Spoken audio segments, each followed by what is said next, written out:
Hi, everybody. It's Gene Simmons, and you're not, and you're listening to the Potter Than Hell podcast with Steve, BC, BB, and Dylan.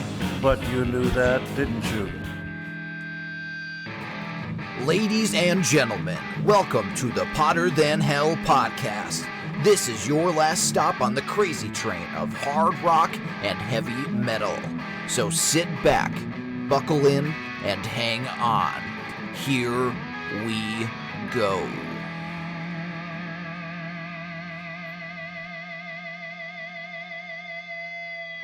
Hello, Potter Than Hellions. Welcome back to the Potter Than Hell podcast. This is Steve, your host. I am joined this week by BB. And on our keyboards tonight is Dylan.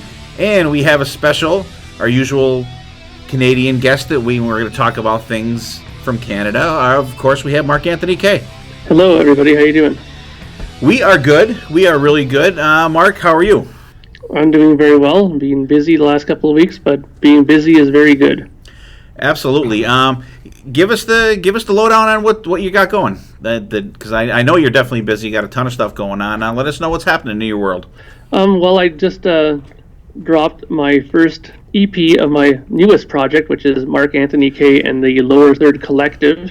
It's doing pretty good. People are giving some decent comments about it and seeming to enjoy it. So far, there's only one song available from it on the pre-order. It will come out June 1st. And then there will be 3 other songs that people will get for the people who pre-ordered. And I'm also writing more songs now for the 4th Project Gemini album. I just finished writing another song today, actually, for it. So I'm very happy with the way that one turned out. Could be another long one, but we'll see how that goes. And just keeping busy. I'm also starting my list of possible covers that I'll do for the bonus download card section of this new record as well. I'm not sure what I'm going to do yet, but I'm starting to think about that as well. So keeping very busy. Great, and I did purchase the Lower Third Collective EP, and I did check out the new song. It's good. I like it. It's not, like you said, it's not really proggy. It's more like hard rock metal type stuff. I like it, and I gotta say, you went for it on the vocals on this song.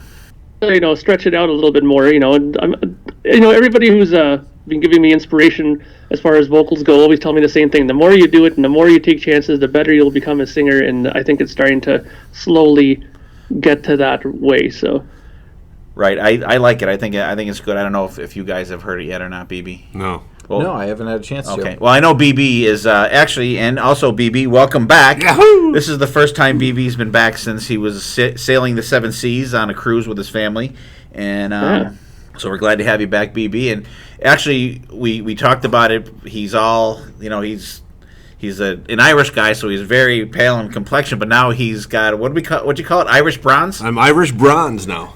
So that's going to be the new crayon in the Crayola box. Is going to be Irish bronze. So we got IB, and we'll call you BB now. Yeah. So all right, guys. We'll go around the table. What are we all listening to? Mark, what do you got going? I mean, I know I ask you this all the time, but do you even have time to listen to anything else? Yeah, I have been. I've been picking up a couple of records that I've been getting here and there. I picked up a special edition colored vinyl version of Beatles' Rubber Soul that I just was listening to. And because we've been working on a few things for the different podcasts, I've been listening to Badger. That's a band that Tony Kaye from Yes made after he left Yes. And it's a pretty good record. And, of course, the last couple of days preparing for this week's KISS podcast, FAQ podcast, I've been listening to Unmasked as we're going over the our retrospective look on the record. So I've been listening to Unmasked a lot. Oh, cool. Excellent. BB, how about you? Probably you guys have already talked about this the last couple of weeks, but my phone, all cruise, I was listening to the brand new Whitesnake. Fantastic album front to back. It's just kick-ass, Whitesnake right in your face, punch left, punch right. Vocals fantastic. The combination of Reb Beach and Joel Holstra is just peanut butter and jelly to your ears. It's a fantastic album. If you guys have not even heard at least one tune, go please download it, pick it up.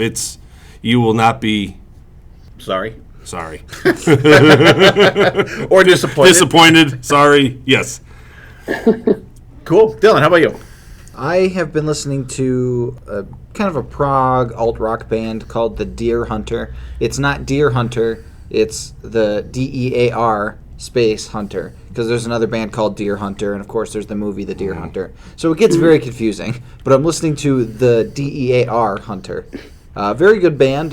Like I said, they lean towards alternative, but they're still pretty rockin'. Some awesome progressive stuff they're doing. They're really just solid band.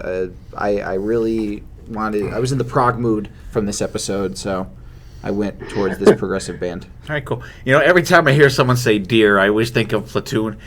It's DEAR, not DERE. Man, you dumb. I always think of that. I've never heard of them, Dylan. I'll have to check. Mark, have you heard of those guys? No, I can't say I have.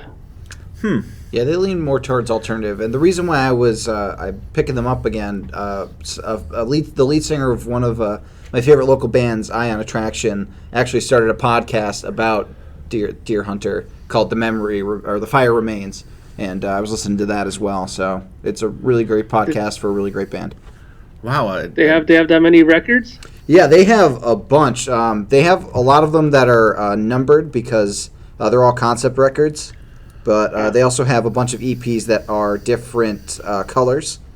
Like there's orange, violet, white, red. But they have 5 numbered CDs. And I believe they're working on some new stuff as well. And also some non-story conception stuff that they also have. Wow, I never heard of them. I was gonna say he's got a podcast about something no one even heard about, but hey, cool. Yeah, no, they got a good following. Yeah. Oh, excellent. So for all you deer DEAR hunter fans out there, got a good shout out from Dylan. And me, I've been all over the place. Like BB, I've been still rocking to the new Whitesnake album, still rocking the new Amon Amarth album, Berserker. I'm really getting heavy into those guys. I could absolutely overlook the vocals, and actually, I said before on another show, they fit, and it's a lot better. There's a band called The Brink. They had a new album out last year. The new Slipknot song that came out, I really like that one. I've been checking that out. There's a band called Savage Messiah. The album's called Demons. That came out last week. That was really good. I've been rocking to that. And my buddies Avatar, they put out a live album this week, and I can't get enough of those guys either. So I've been kind of listening to a lot of different stuff, and along with what we're listening to for this show today. Well, hey, they're coming out with 6 different sequels directed by James Cameron, so you best be proud of them. Hey, that's all right. Hail to the king. All right, so check out this stuff we're listening to. Mark's got a little Rubber Soul going, the new colored vinyl version, and a band called Badger. Dylan's got Deer Hunter, DEAR. The Deer Hunter. The Deer Hunter. BB's rocking the new Whitesnake. I'm same for me with some Amon Amarth and some Savage Messiah and Avatar Live. And you guys, there's a ton of cool shit out there.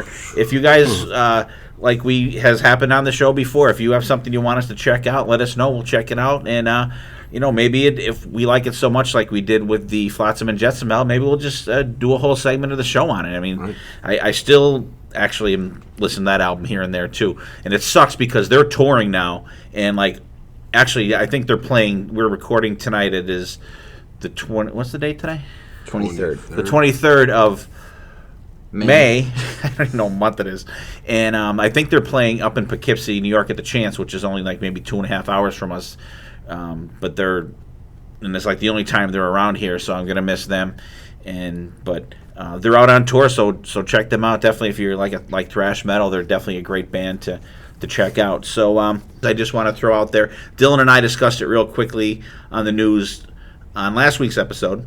So I just wanted to, and I know BB is heartbroken. I thought he would be happy when he came back from the cruise, and he gets out of his car here, and he's his long face, and I'm like, what's going on? And he's so upset about Vinnie Vincent, the Speedball Jam being just totally kaput. Mark, what's your thoughts on that? I'm sure you guys on FAQ probably had some segments about it too. You actually want to hear my opinion? Absolutely. I'm going to just say this. I am not in the slightest bit surprised because after he canceled the first time, I was a bit surprised. When he canceled the second time, I thought for sure that was the end of Vinny. And then when he had the gall to make a third appearance or announce one, I just knew that this wasn't going to go well. I mean, that old saying, "Fool me once, shame on me. Fool me twice, shame on you." It's come on. This guy, he's had so many chances given to him, and he's botched it every single time. I mean, there's just no coming back from this. I think this is the end of Vinnie Vincent. Absolutely. What do you think, BB? Yeah. Wipe your tears first. I know. I hope I get a refund on my ticket. He was one of 8 that bought a ticket. You did? You bought a ticket? No. That's our running joke here. No. Okay. But when I heard him on Mitch Laughlin in that interview, fun, yeah. It just seemed like his shit didn't stink, and he was like the God's gift of guitar players, and nobody was going to get in his way, and he was going to be the driver. If you didn't want to be in the car, get the fuck out, blah, blah, blah. And it was just that interview, and what scatterbrained he is. I'm in the same boat as you are, Mark. When I heard that interview, I'm like, this is definitely not going to happen. But the way he presented it, no, he's just going to jam. So, hell, the three of us can get together and we can jam. Yeah. It's just the way he was trying to sell it as a jam. I think it covered his ass on saying that I'm going to jam, but I'm not going to shred. So that's kind of how I feel on Vinny. Dylan. Jam with a $300 price tag. Yeah. It feels like he almost set himself up for failure. I mean, we talked about it a little bit last week, but like that price point plus like the wording of it, jam.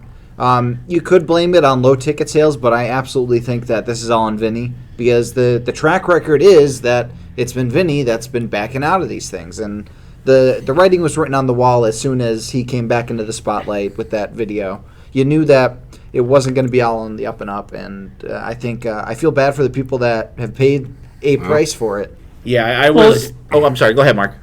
I was just going to say also, there was a podcast, I believe it was the Lipstick Panel.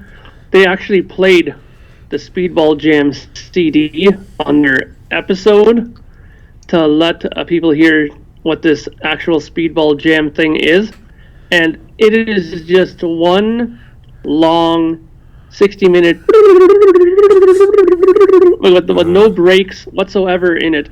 It's just, if somebody was going to sit through that for 60 minutes, they probably would have went mental just listening to that. And from what I hear, somebody said, now whether this is true or not, I don't know, but somebody said that they saw Vinnie Vincent, that there was reports that somebody saw Vinnie Vincent at SIR, the rehearsal spot, working on this whole bit, and that he was struggling like huge to do it. So apparently not only ticket sales were an issue, but apparently him being able to perform this was an issue as well. Whether that's true or not, I can't be 100% certain. This is just what I've heard. But, I on one hand, I feel bad for the guy, but on the other hand, I don't. I mean, he's ripped off a lot of people. People have bought these box sets off him years and years ago. He still hasn't refunded it. He swore that up and down he was going to refund people on it. And the other thing, too, is that he goes on Mitch Lafon and he starts, hammering and criticizing people, saying, how dare we say that he's not going to appear on it, and for us to go F off and this and that, and now look what he's done. So he just put his own foot in his mouth again. Yeah, I'm just like not surprised. I'm in your boat, Mark. Not surprised at all. It's a shame, and I feel bad for anybody that even put any faith in that this was going to take place. All 8 of them, I guess. Mm-hmm. I don't know how true that is, but that was the thing that was being said out there, that there were only 8 tickets sold and that it was taken down. And the thing is, it's going to be everyone's fault but his. It's going to be everyone's fault but Vinny's fault.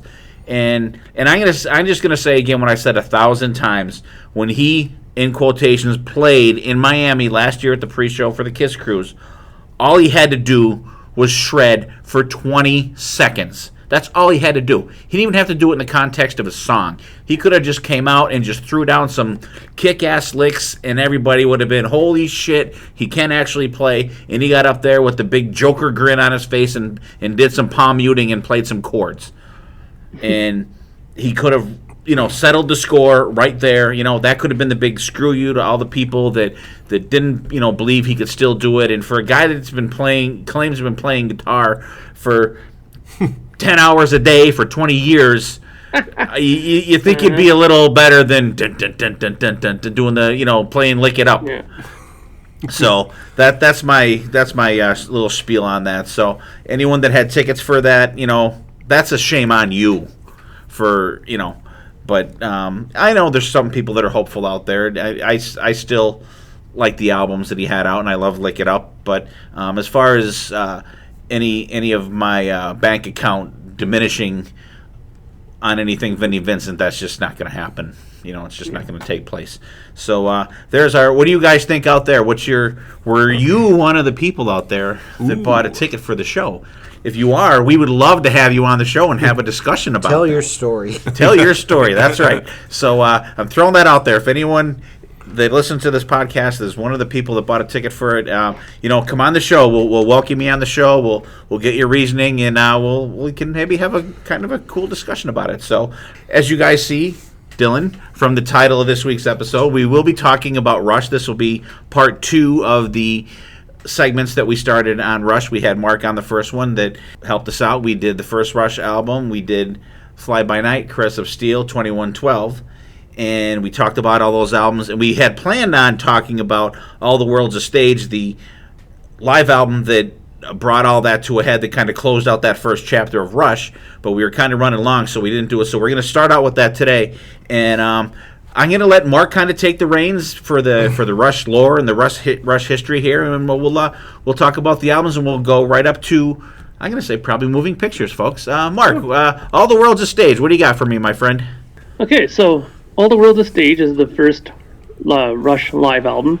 It was released on September 29th, 1976. It was recorded between June 11th and 13th of 1976 at Massey Hall, which is a very well-known concert venue here in Toronto. And if you ever have a chance to go see a concert at Massey Hall, it's something you definitely have to go and see, because it's made for concerts. It sounds absolutely fantastic in there. I'm glad to hear that it's still around. Sorry? I'm glad to hear that it's still around. That's cool. Oh yeah, and right now they're actually doing a renovation of it for the next 6-7 months. It's shut down because they're doing a major renovation to it, but it's a fantastic venue. I mean, I can't speak enough good things about it. This album actually had a single released off of it, which is kind of rare. I mean, most live albums don't have singles off of it, but this one had a single of Fly By Night, In the Mood, because it was performed as a medley. Those two songs were performed together. And on the B-side of the single, you have Something for Nothing, which is also from the live album as well. For me personally, this is my favorite Rush live album. Why? Because this is the one live album where if you put your headphones on, darken the lights, and crank it, it actually sounds like you're there listening to it. I mean, sure, Exit Stage Left is a great live album, but there's a lot of production stuff to it. There's fade outs in between the songs, so that right away gets rid of the live feel of it. And some of the other live albums are good as well, but they suffer from other things. Excuse me, they suffer from other things as well that this album doesn't. This is a true front to back performance, and as I've read and learned throughout the years, there's very minimal overdubbing done afterwards.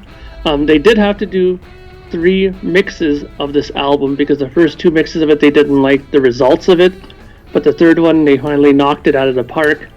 And I just think it sounds fantastic. I mean, it has just enough of the venue ambiance in there, like you can hear some of the sounds echoing back and forth, within the venue. You can hear, a little bit of audience chatter and stuff like that. So to me, this is one of the best sounding live albums. Now, what I'm curious about is how many of you guys there, have actually heard this record top to bottom.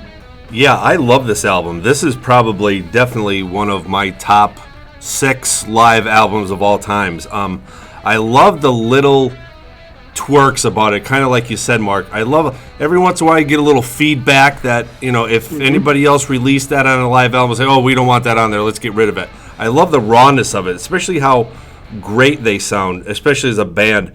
Lakeside Park, I've listened to that song probably 4 times today. That is just, for some odd reason, just has like grasped the inner child of me about hanging out by a pool, and I love that front to back song. It just brings you back to your youth. And by Tour of the Snow Dog, the guitar work is so unbelievable compared to the regular release song. It blew me away, and I can't say enough about this live album. It just, musically, this band, you can't. It just blows my mind. There's only 3 of them on the stage when there sounds like there's 6 at times. Yeah, definitely. And I mean, you hit on a really good point there. Like, for example, on Lakeside Park, when he's introducing it, you can hear like Alex like noodling around and striking a few of the strings, just like, almost like he's just prepping his guitar to start. And on a couple of other songs, you can hear sometimes Neil just like tapping a snare drum. Like, all those kind of things are things that modern production they would never leave in now. Right. You know what I mean? They would take all that out, but that's the thing that makes it real. Because when you go to a concert, these guys do those kinds of things. You know what I mean? And people are always kind of nitpicking here. Maybe you hear a cable buzz a little bit here and there. That's what makes like a live performance live. If you want something that's completely perfect, go put the studio album on then. Right. Yeah, I enjoyed this album too. I think you're absolutely right. I love By Tour and the Snow Dog. That's always been one of my favorite Rush songs, period. And this live version is really, it adds something new, like you said, to the studio version. One thing that always bugged me, and I might be completely off base with this, I feel like at the beginning of Anthem, Alex goes into the verse too quick, like he goes in a measure too quickly, like he does the held note, like before Geddy comes in to sing, and he kind of like, he's like, oh, nope, not supposed to do that. And just kind of goes with it, and then Geddy comes in the next part. I don't know, did anybody else hear that? I don't know if I picked up just that, but I kind of felt a little different. Yeah, because it's like, because he's doing the dan, and then he does dan, and I'm like, that sounds like he wants to go into the singing verse part, but he came in too early. It's very possible. Yeah. I mean, I know exactly the part that you're talking about. To me, it doesn't bug me now. I can't remember if it bugged me when I initially heard it, but being in a band myself and having played, so many gigs myself, sometimes you do a little bit of alterations here and there, you improvise on the spot, and if you're a band that's as well rehearsed as Rush is, you can kind of have that kind of a situation happen and kind of work around it, and not have it train wreck the song like they do. I mean, they perfectly go into the part, even if it was a mistake. So I think that it's possible that it was a blunder, but again, there's another point that makes it a positive in my eyes, because if it was a blunder, and they probably know if it was a blunder, they still kept it in. Yeah, it adds character, and I think that's important with live albums, is to keep in some of those little quirks to make it unique and make it seem like you're actually there. So I absolutely could see that point.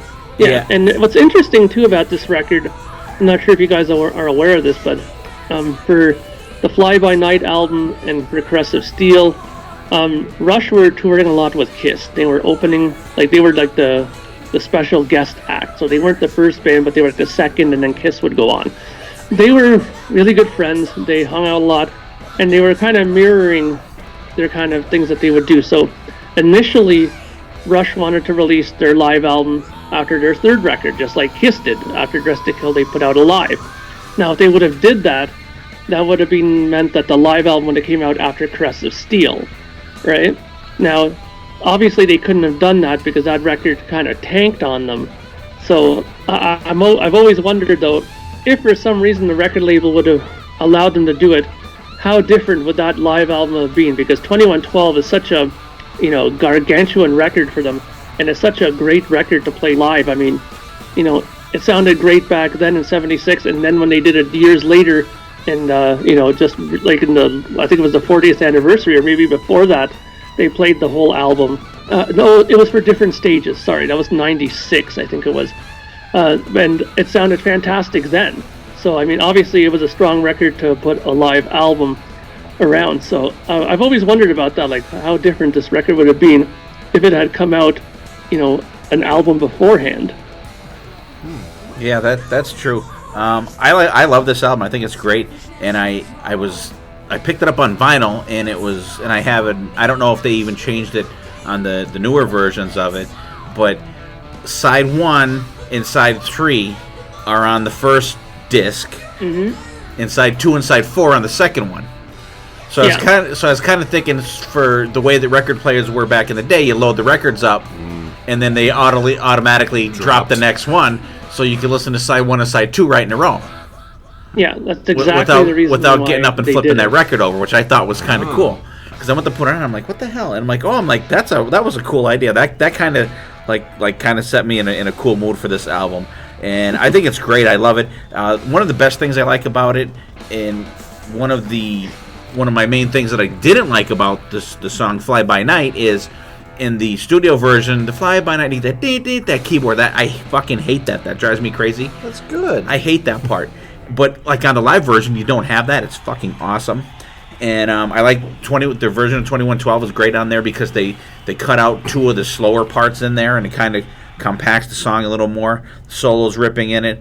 By Tor is great, and I think that the middle part, like from like 5, it's like a 3-minute part from like 5 minutes and 30 seconds to like 8:30.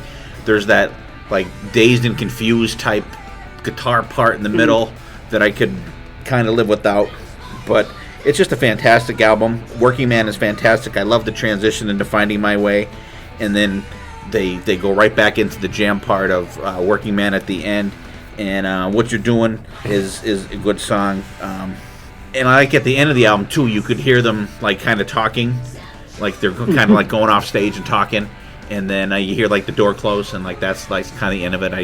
I think it's great. Yeah. It's a great live sounding album, and I love like BB said, I love the rawness of it. I think it's great, and Anthem is fantastic. Yeah, and the funny thing is, for us diehard Rush fans who followed Rush and got every kind of variation and version of these records, when they started putting this album out on CD initially, a great blasphemy occurred, in where they removed What You're Doing from the CD version of it. So after it was done playing the last song, which was Working Man and Finding My Way, there was nothing. It was done, right? But now, in recent years, when they put the vinyl back on, the complete, perfect running version of it is back, complete with the chatter at the end and door shutting and everything like that, which is actually supposed to be a sort of tribute to Canadian humor, with that whole, chatting back there, and, oh, what a great show, guys, blah, blah, blah, and they're walking off to their cars and the door shutting, because that's something that, they thought was a kind of a humorous tidbit that they would throw in, right? Yeah, again, something that you would never probably do on a record now, right? Right, absolutely. So, but yeah, I think that it's a strong record, and what I have always loved about this record is that they knew, even at that point, if you read the credits, that they knew that this was the end of a segment of their career, that from this point on, things would change and be different. Cool, absolutely. And Mark, I'm kind of surprised at you, my friend. I really am. I gotta say that you did not mention that Max Webster opened up all 3 of those shows that they recorded for this album. Well, it's funny though. I didn't know that, because I'm actually reading a Max Webster book by Martin Popoff right now, Live Magnetic Air it's called, and I'm actually at that part where they're talking about doing all these shows with Rush and stuff like that. So yeah, I am aware of it. Actually, here's a little bit of a trivia for you as well. I'm not sure if you know this, but have you guys ever watched the Exit Stage Left VHS video, like the actual concert video of the Exit Stage Left concert? I have not seen it. I watched that, Mark, a long time ago, like probably like a year or two after it came out, but I totally even forgot that that existed now that you said that. Okay, you can get it on DVD. They have them out now. Again, they reissued all those things. At the very end, when they're talking and the credits start rolling and you see them walking off the stage, you see somebody standing stage left and kind of putting his hand out and giving the guy like high five as they walked by, and that's Kim Mitchell standing side stage and high fiving them. Oh, that's cool. So Max Webster was still present, obviously, then, even in 1980, with them while they were touring. Cool. And about speaking of Max Webster, just to get off on the Max Webster subject a little more, I did pick up a Max Webster album on vinyl a couple weeks ago, and I sent a picture of it to Mark, and I liked it. It was good, and it was the Bob Ludwig version of it, the mastered version, and it was good. I don't really know what I expected from it, but I liked it. It was just a great rock record. You can't go wrong with Max Webster. I've said it once, and I'll say it again. They were really ahead of their time, I thought, and to me, Max Webster will always be the Frank Zappa and the Mothers of Invention of Canada. They were very quirky like that. They had very odd parts within songs. Sometimes, like if once you dig more into their catalog, you'll see what I mean. All right, we'll have to do that. All right, so now they close the door on that chapter, and then we get into Farewell to Kings, which yes, I think is a great album. And take it away, Mark. Now, Farewell to Kings is a record that has an interesting dynamic with Rush fans. Now, a little bit of background information. Farewell to Kings was released September 1st, 1977. It was recorded it was recorded in all of June. They used in 1977 to record that at Rockfield Studios in South Wales in England. Now, this was their first trip over to England to record an album, and this was a long-time dream of theirs because they were highly influenced by Genesis and Yes and bands from that part of the country. So they wanted very much to go over there and record an album there. Now, there were 2 singles that were released off of this. One of them I'm sure everybody's familiar with, which is Closer to the Heart, backed with Madrigal. And the second single that came on much later was Cinderella Man, backed with a sort of, it had on the backside, the B-side, a complete full version of A Farewell to Kings, which is very surprising because that's about a 5.5 or longer minute song to fit on a 45. I'm surprised they actually did that. Now, when I was hinting at before about this being a interesting record with Rush fans, you have to understand one thing. This album is more progressive, has a little bit more lighter elements in it, like Madrigal, for example, is very much more lighter. There's like acoustic guitars and some, the introduction of keyboards are coming in now more and stuff like that. So for the people who were into 2112, which is a really heavy metallic kind of sounding album, this to them was kind of like a, is Rush starting to lighten up on us now record? Because, Farewell to King starts off where it's just acoustic or a classical guitar with some, a little bit of xylophone and some keyboard. But then it, kicks in there rocks and stuff like that. But there's a lot of acoustic guitar on this record. A lot of acoustic guitar.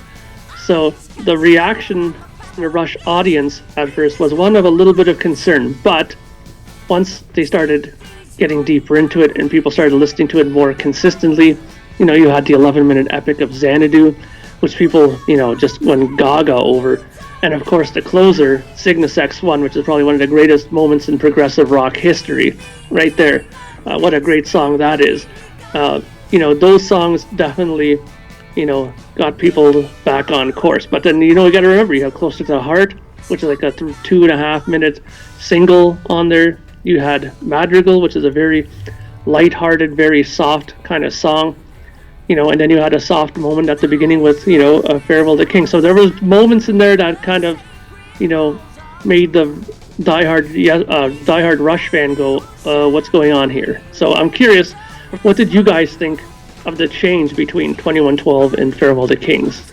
So this really is kind of my favorite era of Rush, Farewell to Kings, and then the next album we'll be talking about are 2 of my favorite Rush albums. I love the direction they went in this album.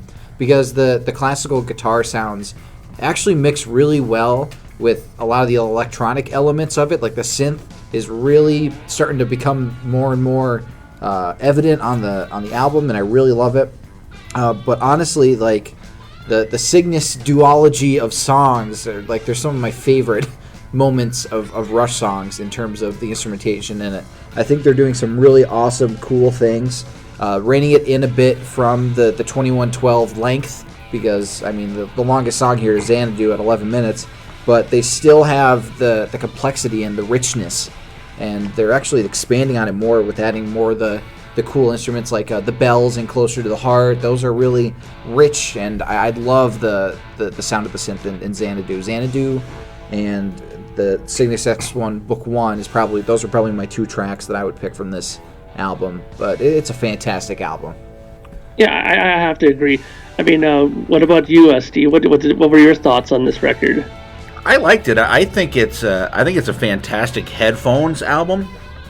I like the and especially after 2112, and then you have the live album, and then like you said, it kicks in with a little classical guitar in the beginning, and I really like the song Farewell to Kings. It's a good. I think it's a good build for the album.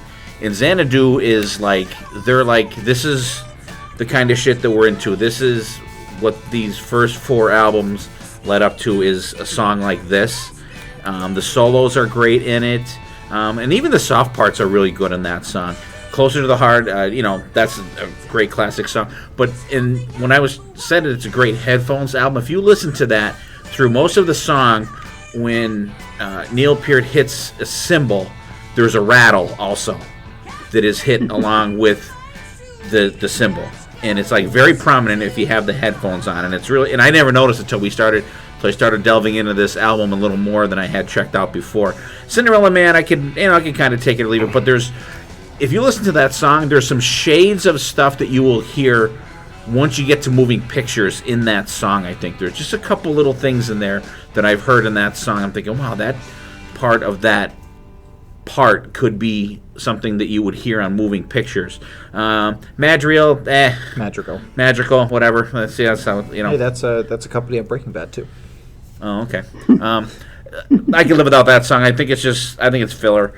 Cygnus X1 is really cool. I like the epicness of that song, like the voyage of it. I mean, you're a good 5 minutes into the song before Geddy even sings a note. It's a journey song. I like it. It's out in space, and the Rocinante, which is the ship that they're in. Mm-hmm. I looked that up. That's actually Don Quixote's horse, and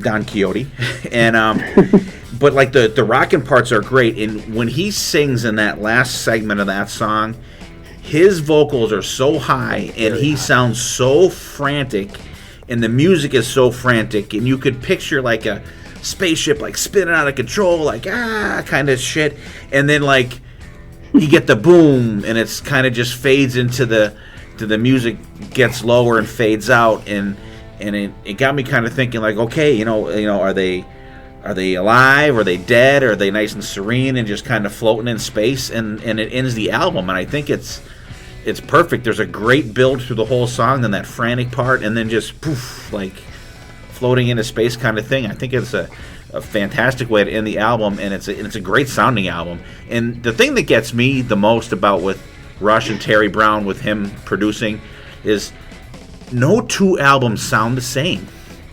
There's always a progression and a different sound for each album, but you don't lose the rushness of it. It just continues and keeps getting better. I love this album. I think it's fucking great. Yeah, I agree. I mean, before I go on, I'd like to get a BB's comment. Yeah, what I really got out of this album, it's very relaxing. Like, I'm so used to shredding guitars and, high-pitched E notes and crashing cymbals. This album was so relaxing to listen to. Xanadu is probably the front runner for me. For some reason, Geddy's bass is so prominent in that song. It just caught my ear so much through the whole song. That's almost what I looked for in the whole song, was the bass lines he was running in that song. And you got birds chirping in there. You got chimes in that song. It's meditation. It's just rock and roll relaxation meditation. Talk about pleasure domes. Oh my, yeah, right. Dining on honeydew and the milk of and paradise. Honeydew, the milk of paradise. And then how can you not talk about Close to the Heart? Probably one of their shortest songs, but probably one of their most popular.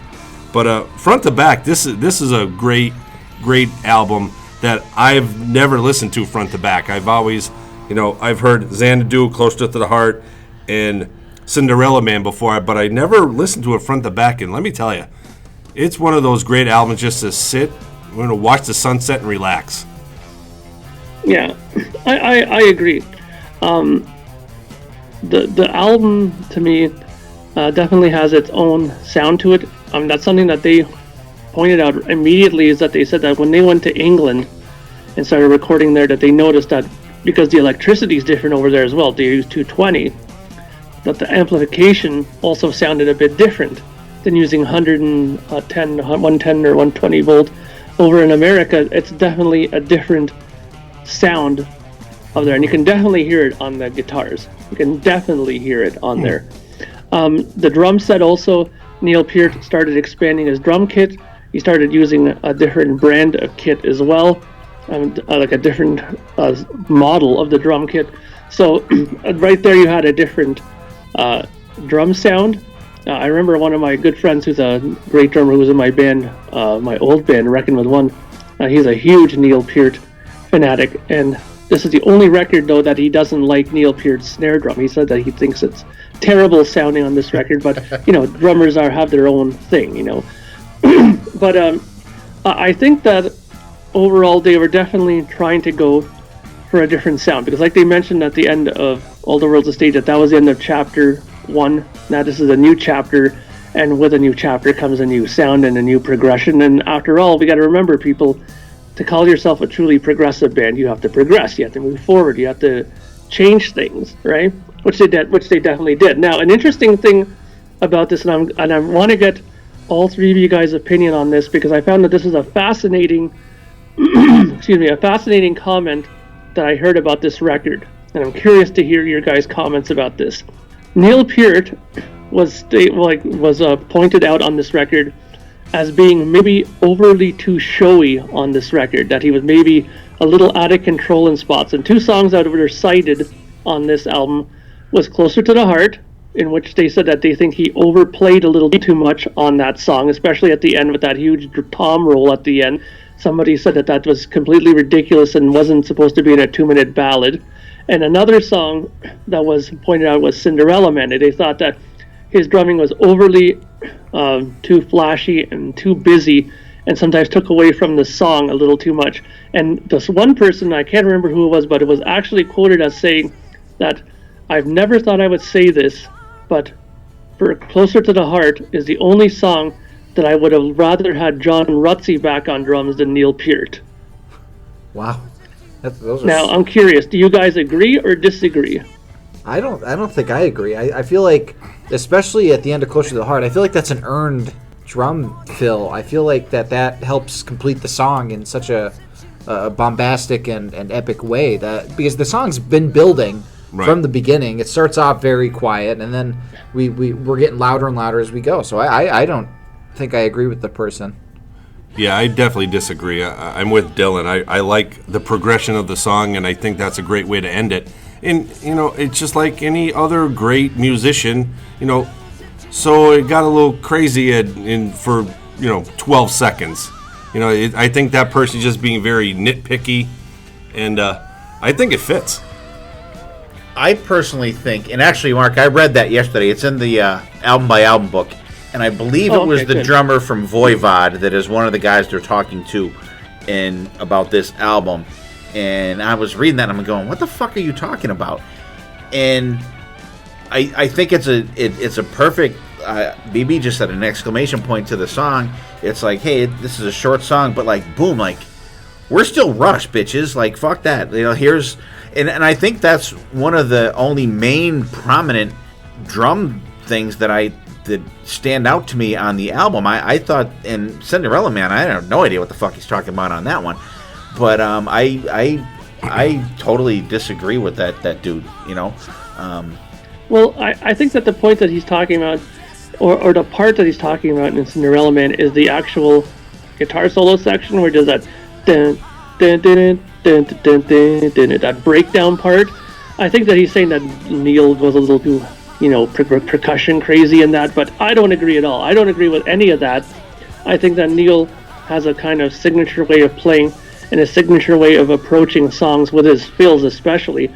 And, it's either, the way I look at Neil Peart is this: you either like his drumming style or you don't like his drumming style. Right. And on that, I think it's just like you said, that little breakdown part in Cinderella Man. I think it's just a little, if you like your pizza and you throw a little crushed red peppers on there, just adds a little extra spice to it. And I don't think that's a bad thing. It's he doesn't go fucking crazy. It's not like like Moby Dick in the middle of the song or anything. It's it's nothing crazy like that. I'm with everyone else here. I totally disagree. And like I said, I read that in that book yesterday because I was just kind of going through it, and I was like, and I read that, then I went and listened to him, like, what the fuck are you talking about? And I still don't get that. And I love that drum part on Closer to the Heart. I think it's fantastic. Like if it was like Charlie Watts, I would be concerned. But yeah, this is in you know someone else would be doing. This is in character for Neil, so I don't think it's unwarranted or wasn't earned, or I thought that it was right for the moment. Absolutely. All right, cool. Okay, so next up, after this album, and the tour actually did very well for them. They did, some dates in the UK as well for this tour, so things are starting to go really well for them. And, to keep things flowing forward, they came back and did their next record, Hemispheres, in England again. In fact, let me go through the details again. Hemispheres was released October 29th, 1978, was recorded between June and July of 1978, again at Rockfield Studios, but this time it was mixed and parts of the vocals were recorded at Advision Studios, a studio that might be familiar to Yes fans out there, because that was the home base for Yes for many, many years. There were 2 singles off of Hemispheres.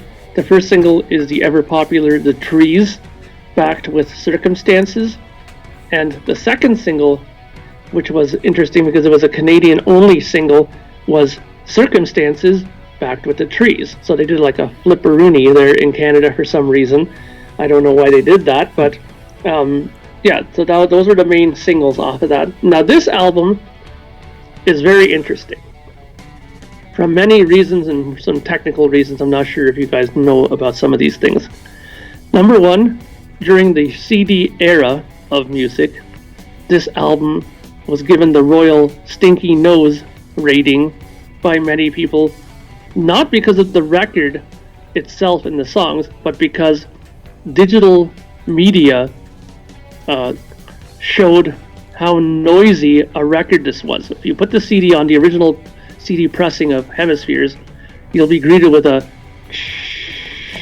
and then the music starts. Now, that just shows how analog-y this album was recorded. It's very noisy, and when they went through the remaster series, this was the one record that people were very happy that got a nice clean-up job and was put to CD standard. Now, another thing that's interesting about this record is most of it, well, in fact, all of it, was written by Alex and Geddy on acoustic guitars while they were in England. They went to the studio, they started jamming around. They didn't have much stuff written prior. They mainly wrote it at the house in Rockefield there and wrote it. And much to Geddy Lee's surprise, because while they were writing it, he just kind of listened to the parts and said, yeah, okay, I think I can come up with something here for the verse. Yeah, I think I can come up with something here for the chorus. And they just recorded the music and they started doing Geddy's vocals. Much to his surprise, they had written everything in a key that was very, very high for him to sing, and he had a great deal of difficulty singing this record. In fact, it got to a point where Geddy got pissed off, threw off his headphones and said, I can't do this, so they relocated to Advision into a different environment, give themselves like a week off, and they went and approached the vocals again and got them done. But Geddy Lee will always say that this was the hardest album for him to sing vocally, that it was the biggest challenge, and this is something that he would never ever do again, where he would just write the music and just, say, yeah, whatever, I'll work on the vocals when we get to them. I'm curious to hear from you guys. Do you sense that this was a high register for Geddy to sing on this record? Does it sound strange to you compared to other records? Yeah, the vocals were, you could tell he was stretching, and as a, I'll call myself a novice Rush fan, you didn't know like the background of what actually took place, and that it was a different way of him, recording and everything like that, and you talking about that kind of pushed that in perspective, and you could tell there's some times where he's reaching, he's really getting to the straining point on some stuff on this album, and but I think he pulled it off nicely, for whatever pressure he was under. I don't hate it, and but you could tell there's a kind of different vibe, even vocally, on this album. Cool. What do you think, Dylan? I like his vocals on this album. I think that him going for a higher range actually kind of amplifies what kind of technical stuff they're doing on this album. Yeah, I think he really pulls it off, and I think the music and his vocals actually go together really well. And I couldn't picture the songs in a lower register, so I think he pulled it off really well. Yeah, and before I get to you, BB, one song that kind of sticks out to me right away, and I wonder if you heard this too, BB, is "Circumstances." The chorus, "All the same we take it." Now, when he gets to that part, he's really, really high, especially when he hits the end of each line. He's like, it sounds like he's grabbing his nuts when he's doing some of those parts. It's really high up. Do you find that? That's funny you say that, because I'm showing Steve my notes as you are saying that, because that is one of my bullet points for Circumstances. I actually really love his vocals, and I love the higher pitched, almost screaming singing that he's actually doing. I thought it was a fantastic, different way to sell that song, and I thought it fit. And I didn't know the story behind him having trouble with it, but it's just it's that different, like they're trying to give you that little bit of a different element. And if it's Geddy trying to reach out and stretch his vocals a little bit, I really thought it worked. Yeah, I agree. I mean, I love his singing. I think, like you guys said, the fact that he had to push himself so hard sometimes adds to the the sort of the tension to the music, and it really adds a really great dynamic to it. And it's funny because sometimes when in the years later, when they would talk about doing tours and fans would always try to push them to do older material, Geddy would always tell the story about they would sit in the kitchen together, pull out some of their old CDs, listen to them, and say, yeah, we should really do this song again. It sounds awesome. And then there would always be a song or two where they would go, there's just no way I can do that song ever again. And rumor has it that Circumstances was one of those ones that they were always saying, there's just no way I can do that one. And it was only because of his singing. And if you notice, when they did pull that song back out, it was one of the songs that they had to drop down a whole pitch, tuning-wise, for him to do. And even then, he didn't do it exactly the same as album. So, obviously a mid-25-year-old or late 20s Geddy Lee had an easier time singing it than a Geddy Lee in his 40s and 50s. Mm-hmm. Oh, absolutely. Yeah, so one other thing about Hemispheres I wanted to touch on really quickly is the instrumental, La Villa Strangiato. Many people consider this to be the benchmark golden gem instrumental in the Rush catalog. Interesting that this song was based around a nightmare that Alex Lifeson had, and it was based around completely that. How he took a nightmare and made an instrumental song out of it, I don't remember all the details in it, but I'm sure it's in a book somewhere. But one of the interesting things I found from a performance point of view of this is that Rush has been known for getting in the studio, the three of them, and just performing the music, getting it down on tape, and then they would overdub their vocals and the guitar solos and stuff like that. But this was one of the very first songs that they had to literally stop and break the song apart into sections to record it because they just couldn't do a complete take of this song in one go. So La Villa Stragiato represents the first time that a song of this complexity had to be broken apart. So it'll be from the beginning to when the breakdown occurs, where it just breaks down into that quiet section. That's the first cut. And then coming out of that part into the dun dun dun dun dun dun dun dun dun dun, that's where the other cut was done. Now the reason that other last cut was done was because they felt that they didn't have enough energy left from playing so long apart to keep the energy level up to give it that push that it needed. So that was the reason why they split up the section of the song. But Terry Brown, being a great engineer, was able to take the three parts, edit it together to make it one seamless song. And for me, I think that La Villa is one of the greatest instrumental songs. What are your guys' opinion on that song? It's not bad. I prefer the XYZ instrumental, but YYZ. Yeah, YYZ. But I thought I enjoyed it. It's just every once in a while I get into that. You're always waiting for the vocals that kick in, because once again this album I don't like, just like Farewell to Kings. I've never listened front to back, so every once in a while you get into that 4 or 5 minute groove of instrumental, and then Geddy starts singing. Like this one, it was confusing. I didn't know when he was going to kick in, and he didn't kick in at all. But no kick. No kick, because it's one of those headphone things and walk around and do stuff, and you're not looking at what song or what it is. But I enjoy it. It's probably not one of my favorite Rush instrumental because they have so many, but it still fits into that category of Circumstances in the Trees. This is my favorite Rush album of all time, so obviously this is my favorite Rush instrumental of all time. I love that it's subtitled An Exercise in Self-Indulgence. I think BB especially felt that, it sounds like.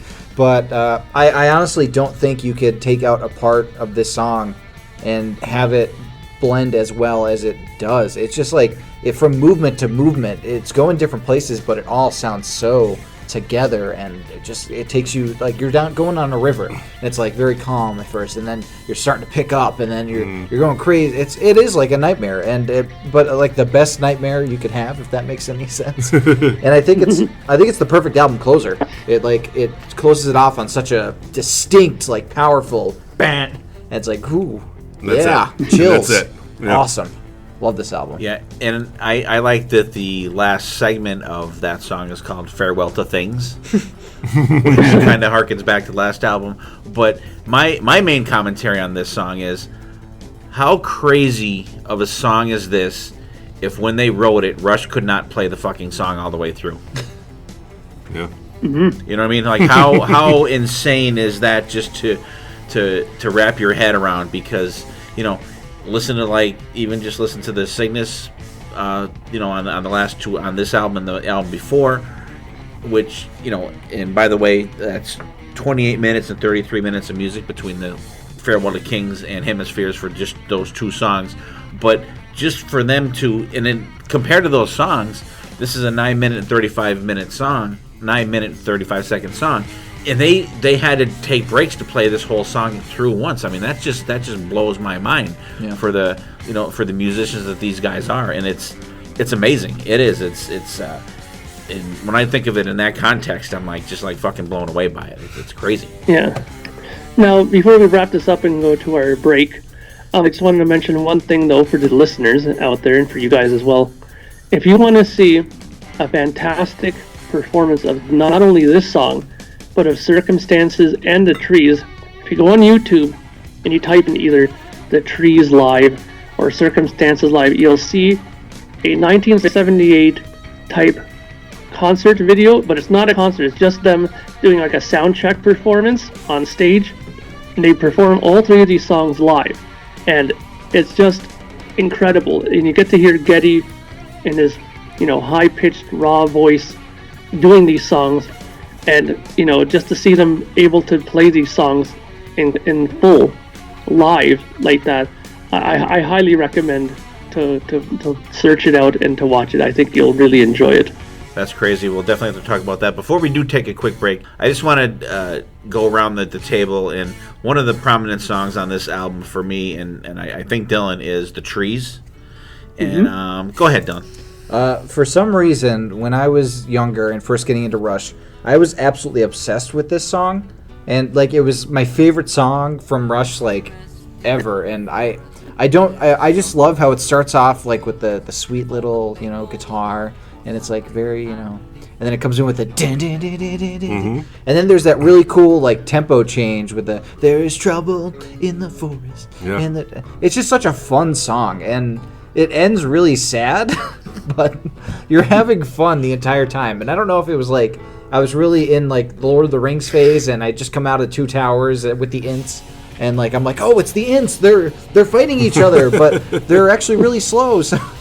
But I absolutely love this song, and I don't know what it is about it. I can't put a finger on quite why it's one of my favorite Rush songs of all time. It was actually voted number 8 in Rolling Stone's top 10 Rush songs of all time by readers. I love how they turn trees into like characters, like maples and oak, and it actually paints a picture in your head when you're listening to it. You're like, oh my god, and you just picture all these trees, and then do they get cut down at the end? They get cut down by man because they were too busy arguing with each other. And then the Alex's guitar work in that is one of my favorites in the whole album, actually. Yeah, I think it's a really cool song. Classic Rush song. It's got you get that little acoustic part in the beginning, but when it kicks in, I'm like, wow, this is like such a cool sounding song. The lyrics are amazing. The storytelling in the song is just like unstoppable. It's great. I think I'm glad we talked about it. And the solo in the song is really great. And I think Alex doesn't get we haven't really talked about the guitars on this album much, but amazing, absolutely amazing. And you could tell he was getting into more classical guitar kind of stuff like that. But he still throws down a lot on this album. Yeah, I mean, he was in his classical phase definitely at this point. Farewell to Kings, Hemispheres, very heavy as far as classical guitars go. Also, he was in, for all you guitar gear nuts out there, Hemispheres was the time when Alex switched over from Marshall to high watt amps. There's an audible change in his guitar tone. I really like this sound of his guitar at this point. I think it's really fantastic. The Trees as a song is one of the first songs that my band Reckon With One covered when we were on tour, and got a rousing reception every night when we toured Canada playing it, because Canadians love their Rush. So it went over very well, and it's just a fantastic song. I mean, just the sections, how they're laid out, and lyrically it's great too, because as we said, the maples and the oaks and that are separated, and really it's a song about politics, really, because if you think about it, it's politics fought through the forest. These guys don't like that, I don't like you, you're in the way, I need you to get out of my way, this and that. And then at the end, it's almost like a communism thing where every one of them got treated equally and got all cut down to make one sort of, regimented forest. Okay, you guys don't like each other, we're going to make you all one, and now you have nothing to complain about. Absolutely. So, right. Awesome. It's an interesting take on politics. Definitely. And especially that is, not that we do politics on the show at all. And but, we're going to stop. We're going to do a hidden gem, like right now. All right, folks, we'll do a little hidden gem here, and we'll jump back into Rush. Let's hear what Dylan's got to say for a gem this week first. Well, I decided to go off of the progressive path and go into just a straightforward hard rock album from 1993 by one of my favorite bassists of all time, Duff McKagan, with the album Believe in Me. Now listen to some of the guest stars he's had on this album, BB. Slash, Matt Sorum, Dizzy Reed, Gilby Clarke, Sebastian Bach, Rob Affuso, Dave Sabo, Lenny Kravitz, and Jeff Beck. These are all people that appeared on a bunch of different tracks on this album. It's a solid, kick-ass hard rock album, and Duff's a talented guy. he's not the best singer, and he sings most of the tracks on here, but it works for the songs. And I mean, he's a great songwriter, and the people he has on the album just really kick ass. What's the album title again? Believe in Me is from 1993. Have either of you guys listened to that album? And it actually sounds like the formula that Slash used for his first solo album when he came out. Yeah. And he had those. I think most, like, some of the Guns N' Roses guys played on that also. And sounds cool. Have to check it. Does it have a punk feel to it? There are some punk feels. Because I know he's a punk guy. It really a lot of the tone is set by the guitars he has on the songs. Like the Slash songs, they very much sound like they could be Guns N' Roses. The Jeff Beck song sounds a little different. The ones with Snake, sound Skid Row-ish. So he kind of is like a chameleon with a lot of the songs. There is one song called Punk Rock Song, so that one sounds like a punk rock song. Okay. But it's more of a hard rock album for sure. All right, cool. Mark, how about you? What do you got first? I'm sure there's going to be an interesting one. Well, lately, I've been getting back into my Frank Zappa kick of late, mainly because I have a lot of his stuff on CD as well as vinyl, and because I've been up in my studio a lot doing recordings and stuff. When I wanted to take a break from it, I'd go into my other room and kind of laze out there and listen to stuff, and I've been listening a lot to, I think, what is actually his last release, well, the last Family Trust release that got put out, which is Frank Zappa Halloween 77, which is his famed Halloween concert that he did in at the Palladium in New York City in 1977. It's just amazing. Like, if you like Zappa, like this was always touted to be the concert you have to go to. If you ever go to a Zappa concert, you always go to the Halloween ones, because they're just always fantastically played, and people always come dressed up in outrageous costumes, and he plays all the great songs that he has in his catalog, and it's just great. If you're a Zappa fan, the Halloween 77 is the album to get. I can only imagine what his fans showed up dressed as. I can only imagine. They dressed as normal people. No. Maybe. That made it so weird. All right, cool. Very cool. Mark, and I do apologize, when we had you and Ken on for the vinyl episode, I did not listen to that Frank Zappa album that you told me to, because I wrote it down and I forgot to do it. So when we're done, if you remind me again what it is, I will check it out. All right, BB, There what do you got? 2 albums he suggested, See? if I'm not mistaken. Okay. All right. Well, since BC's not here, in BC, Not a Lizzie Borden album. since BC likes to talk about Lizzie Borden, I'm going to talk about Zakk Wylde. Okay, cool. Oh, shocking. The album that the Generation X boys have released, it's called The Guitars That Destroyed the World, live in China. There is only one song released on that album so far, because I think completed album will be released in later June. The song is called Sideways. It's a cover from a Clarence Greenwood, his name is. Nuno Betancourt is pretty much starts it off. Little piano, little guitar. Nuno sings phenomenal. He goes halfway through. Zach comes out, plays a little solo. He continues the song. Then it's like a duet. Then it's like a dueling guitar solo back and forth. Then it ends in like a combination of them two singing and playing. It's like 7 minutes of heaven. But I just really didn't realize how great Nuno can sing. Oh, he's good. He's fantastic. He's really good. And playing with Zach, it's just a beautiful cupcake with fantastic sugary icing. Is there anything that Nuno can't do? No, that dude's amazingly fucking talented. Yeah, the song is called Sideways. The It's Guitars fucking That Destroyed the East. The world. The world. The world. Live in China. The whole world's gone, not just the Yeah. East. Okay. That's the one like Steve Vai and Yngwie, Yeah, and like there's like 5 of them. I hope they leave a lot of Yngwie shit off of there. But yeah, that's the only song that is released so far. So if you pre-order it, right? Thank you. and then that's the song that you get, and it's So it's Generation X. Generation X. Yep. Okay. Cool. That sounds interesting. If I remember, I'll check it out. All right, cool. Mine's going to be, I'm going to zip back to 1985 for mine. It's an album called Ready to Strike by a band called King Cobra. Kind of maybe a little super group from back in the time, a little bit before Bullet Boys came out. Mark Free was the singer, and Carmine Appice, apple,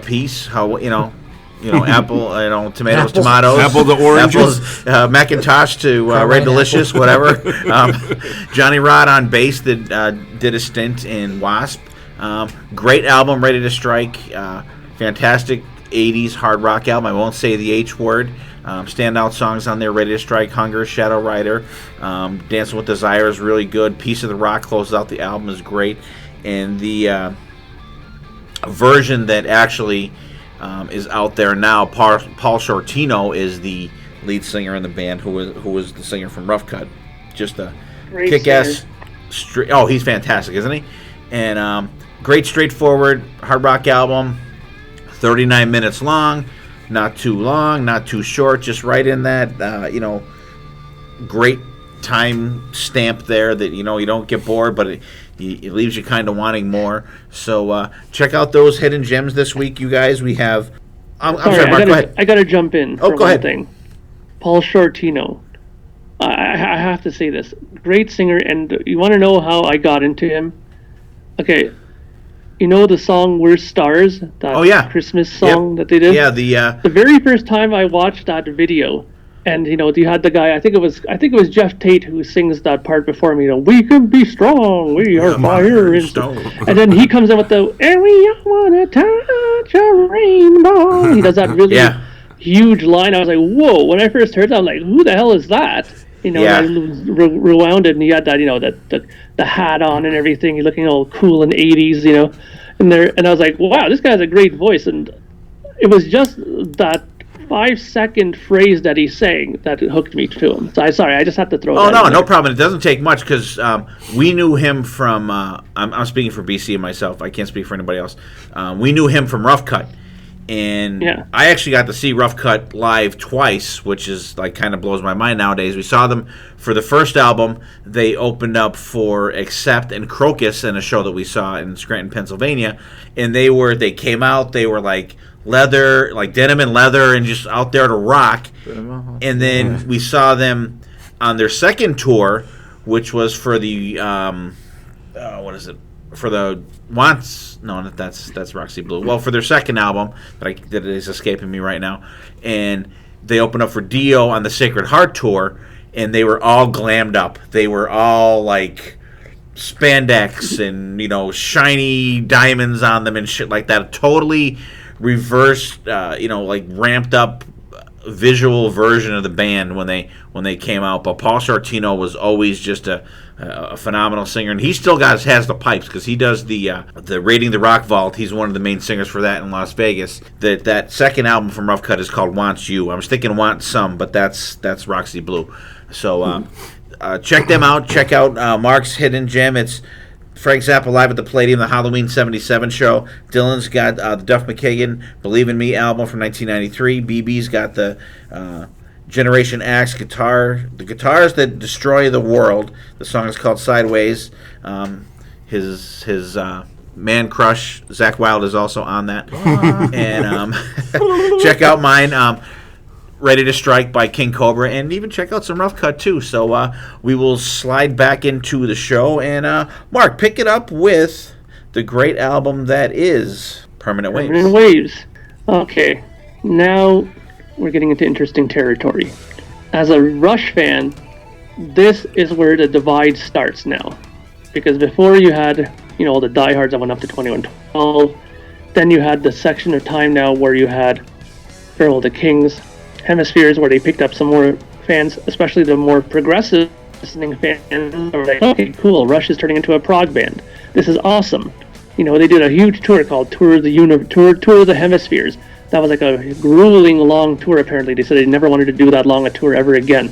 But then after that, they took a bit of a break, and they did Permanent Waves. Permanent Waves was released January 14th, 1980. They recorded it between September and October of 1979. And now they reverted back to Canada. They did their first of many records at Le Studio in Montreal Heights, Quebec. There are 3 singles off of this album. The first one being The Spirit of Radio, backed with a interesting B-side, which is Circumstances, which is off of Hemispheres. I don't know why they put that on the B-side, but they did. There's also a second single of Free Will that came out. I can't seem to find what the B-side on that was. I'm guessing it might have been Circumstances again, because they tend to do that, repeat the B-sides. But there was a third single that was released only in the UK, which was Entre Nous, backed with different strings. Now, let's get to the Great Divide. People were loving Rush in this whole 18-minute long side again, 9-minute instrumentals, these crazy different things with 9 different parts. And then Rush announces they're making a new record called Permanent Waves, and people are like, all right, this is going to be awesome. And then word starts trickling out. Shorter songs. More songs on the album. There's no more of this, 4 songs on a record. Now we're back up to 6 again. People are starting to go, oh, what's going on here? More keyboards, apparently. And there was a really interesting interview with the guys while they were in the studio. And you can see it on YouTube if you just write in The New Music. That was a music show in Toronto in Canada called The New Music. It was a music show. And they had an interview with Rush then during Permanent Waves recording. And man, if you watch it, they were out of their minds high, like totally out of it. And every time the guy would ask him a question, they'd always revert to Neil. They go to Geddy. So Geddy, what do you think about the new record? What are some of the influences? He'd just look blankly at him and then go look at Neil and say, you answer. And he would never answer because he was so out of it all the time. And it would just be Alex and Geddy in the corner just kind of like giggling at each other. It's the funniest interview you've ever seen because they were so out of it at that time. But they reverted to many different forms of music on this. They went more pop of it, and the introduction of reggae music started in this. Now, this is the first record where you started getting a little bit of reggae stuff, and it's heard predominantly in the first song, Spirit of the Radio. On the last section before the ending of the song, you hear reggae, which mainly made people go, what the hell is going on here with this? Now, one of the things that they did on this album that was very smart, and apparently they learned their lesson from prior albums. They booked a farmhouse in Flesherton, Ontario in mid-July 79, where they went and wrote and rehearsed their new songs for the record. No more of this, let's just write it on acoustic guitar to go to the studio and work on it there. They learned their lesson. Geddy didn't want to have another horrendous experience, working on songs, so they went to a farmhouse and did all their tracking and recording, of the demos there, in the writing part of it. And this is something that they would continue to do for albums and albums. So you'll be hearing me referring back to this for lots of albums to come, that they would do this. So very interesting that they started doing that. And, it started leaking out as well amongst the fan club, some of the, songs of their upcoming songs that they had in the record. One of the song titles that got leaked was they had a song that they were working on called Sir Gawain and the Green Knight. If you were going, what the hell is that? Now that song ended up being Natural Science. Okay, so it's funny how it started off being called one thing and then got totally reverted into something totally different. And also Jacob's Ladder got leaked as well, which is a fantastic song. And as we all know, Jacob's Ladder is just basically, a sort of natural thing that happens during a rainstorm, like a parting of the clouds, right? It's called a Jacob's Ladder. I didn't know that. Some of these references that they had. Yeah, it says here that the lyrics are based on a simple concept, a vision of sunlight breaking through storm clouds. The title is a reference to the natural phenomenon of the sun breaking through the clouds in visible rays, which in turn is named after the biblical ladder to heaven on which Jacob saw angels ascending and descending in a vision. So that's where they got the title from. Oh, that's cool. So it's, so that's and that to me is one of the strong songs on this record. Jacob's Ladder is fantastic. I mean, let's put it this way, and this is my first question to you guys. Jacob's Ladder, Natural Science, they're progressive, tendencies were still there, I thought. Sure, Spirit of the Radio and Free Will, they had some more commercial tendencies to it. Entre Nous had a little bit of commercial tendency to it. When you listen to this record and compare it to Hemispheres, do you see the drastic difference? And do you think if you would have been like a diehard back then, would you have been concerned with the change? I think back then I absolutely would be, because, I mean, the first two songs are like the most radio-friendly Rush you've ever heard in your life, especially Spirit of the Radio. I mean, that was the first song that our local rock station, Rock 107, ever played on air. So, like, I mean, and you have reggae sound in there, and that was one thing I was never a fan of Rush doing, because at one point I know they had like a reggae version of Working Man that I absolutely hated, because I liked the original version, and I felt ripped off when they would do like one part of it in like a reggae style, and I'm like, I feel really awkward that a bunch of these white dudes are like now playing reggae at me for a song that I normally really love. I do like the two proggy songs on here, but I would say with this album, I like it, I don't love it. I mean, Free Will's a classic song. That's one that I've always really liked, and I mean, you hear Spirit of the Radio all the time, but I like the lesser-known songs on this album a little more, I think. Okay. BB. Yeah, I think this is the album where actually the first time I heard Rush. And I guess I'm the newer Rush. I enjoy this album a little bit more than like Hemispheres. And Mark, like you said before, in my notes, I definitely thought Jacob's Ladder was almost like a leftover from Hemispheres. I think it could have fit on that album. I think for me, my favorite song on this album is Different Strings. It's so much. Really? It's so different. It's such, like when you go from synthesizers to like a heavy bass and Alex with his guitar, and then you go from like an acoustic and a piano. I thought it just fit. Like even the word different strings, like you're thinking of like an acoustic strings and like piano strings. It's like it totally fit for me. And then even at the end, there's like that little bit slower of like an electric guitar solo at the end, how it closes out the song.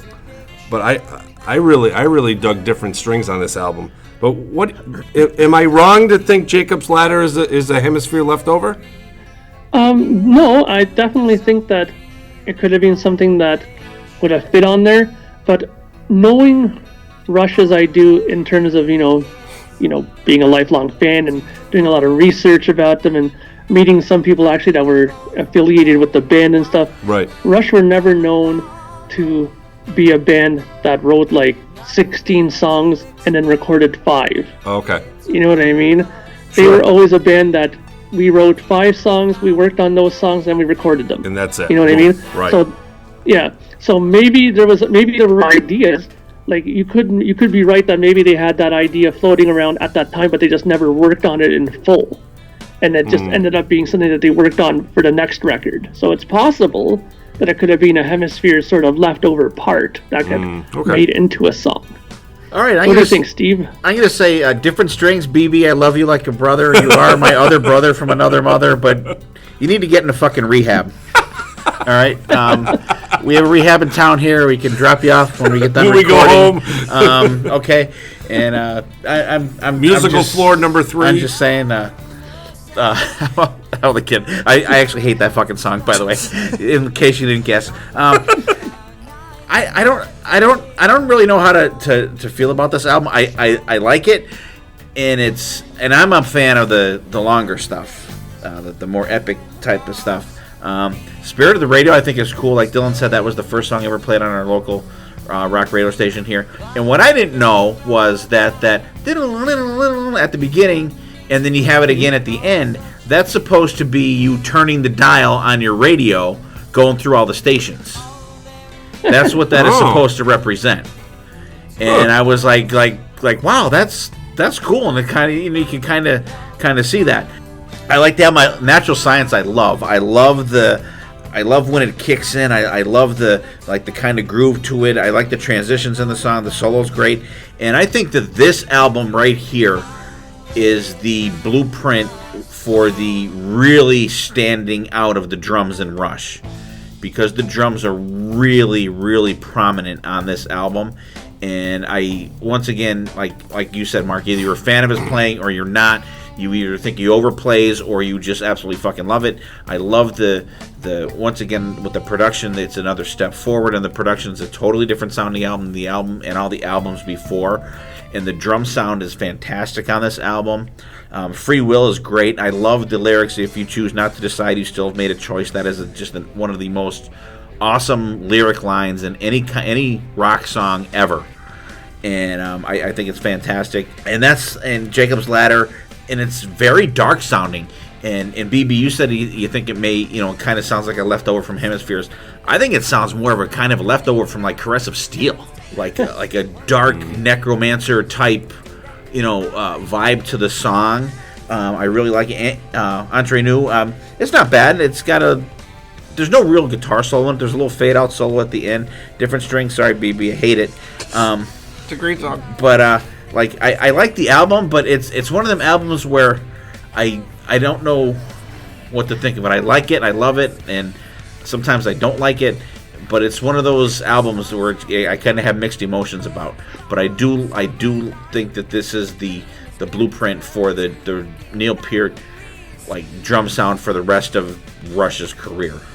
Well, it's interesting that you mentioned that, because lots of people point to this record as one of the better sounding Rush records recording wise. It has a fantastic sound. They attribute the studio, the place that they recorded in, as one of the reasons. It has a great live room. It has a fantastic mixing board that they did their recording through. I think it sounds fantastic, and it makes the drums sound great. Lots of people say that this album and the next one have Neil's best drum sound ever recorded. And when this question was, or when this comment was put to Neil Peart, he kind of turned and shrugged his shoulders and said that he thought that it still sounded terrible, his drums. Really? He said that he had to duct tape them a lot and put all kinds of gaffer tape on it for them to sound decent. He said that the best sounding drums he has were anywhere from, what's that album now? Snakes and Arrows. Okay. That's it. Wow, that late?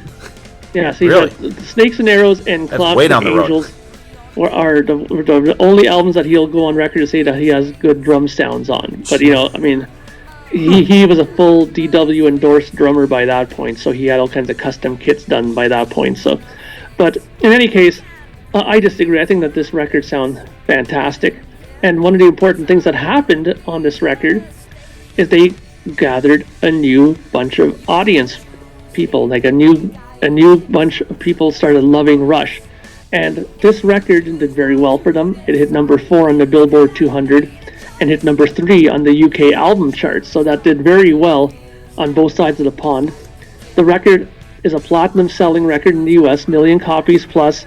In Canada, it's a platinum record, over 100,000 albums sold, and in the UK, it's a gold record with over 100,000 records sold as well. So it's a very well-selling record, mainly because songs like Spheres of Radio did so well for them. And while it's interesting that you said that one of your radio stations there used it as the very first song that played, that they played when they started the station. The song itself was actually written because of a radio station here in Canada. Neil Peart wrote the lyrics with Toronto radio station CFNY-FM in mind, which he had adopted the title from as its slogan.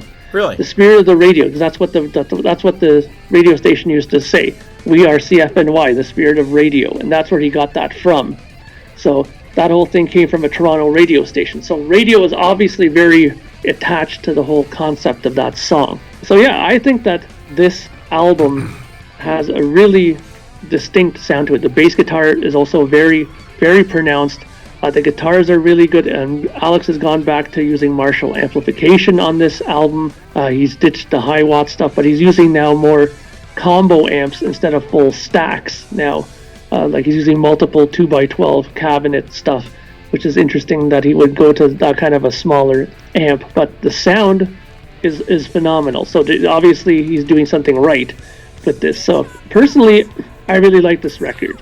I think that it holds a lot of interesting transitions for them as far as songwriters. And also another interesting thing on there, I don't know how many of you guys actually picked up on this sort of thing, But the album cover of this was something that was in great controversy. The whole newspaper that appears on the album cover, the headline used to say Dewey defeats Truman on the headline. And the Chicago Tribune actually had a big problem with that they put that in there, because that was some sort of a headline that they had connection with, so they had them remove it on subsequent pressings. And also, if you look at the billboards in the back, the original pressings had Coca-Cola on the billboards, and that became a huge no-no. That got stricken off of future pressings, and their last names were put up there instead of the Coca-Cola logos. Really? Huh. Yeah, I did not know that. The Dewey defeats Truman thing came from 1948, when the day after Harry Truman was elected president, the Chicago Daily Tribune accidentally put the headline "Dewey defeats Truman." No shit. Okay. Cool. Yeah, there's like a really famous picture of Harry Truman holding up. I've seen that. Yeah. The thing. So it's really funny that they put that in there. The Chicago Tribune got pissy about it, because that was a gaffe on their part. It's a really funny. That's cool. thing. No, I didn't know that. That's interesting. That's definitely interesting. Awesome. So, Mark, being the Rush and vinyl fan that you are, do you have a copy of that original pressing with that? I don't have one with that on it. I've been searching for that for a long time, and it is something on my to-get list.